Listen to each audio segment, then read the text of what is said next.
Suryayani pun langsung berangkat menuju rumah tantenya yang jarak sekitar 20 km dari rumahnya. Pas di tengah jalan, motor yang dikendarai Suryayani banyak kempes dan tidak ada tempat penambalan ban di sekitar situ. Bus bunyi ban motor Suryayani.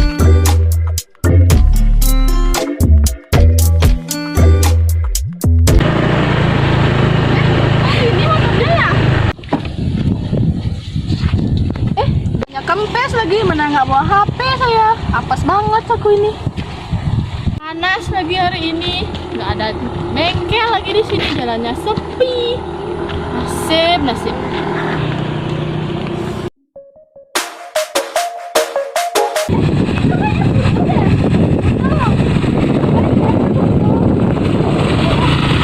Itu kayaknya Febri deh, Febri. Tuh, motor kamu kenapa? Banyak kempes ya? Iya, Febri. Ke rumah tante aku nih nganterin barang. Dari tadi aku capek banget dorong motor. Oke, gini aja, kita giliran aja bawa motornya. Kamu bawa motorku dari belakang. Gimana? Yang bener kamu kecapean? Kecapean lah, makanya kita giliran. Oke, Febri. Ya. Aduh, berat banget ya motornya. Berat, soalnya kan kempes. Ya, no. Lagian kamu kenapa sih nggak ajak aku ngantar barangnya? Ya, aku nggak enak soalnya. Bye lu, kita kan sahabat. Didn't even ask me what I wanted.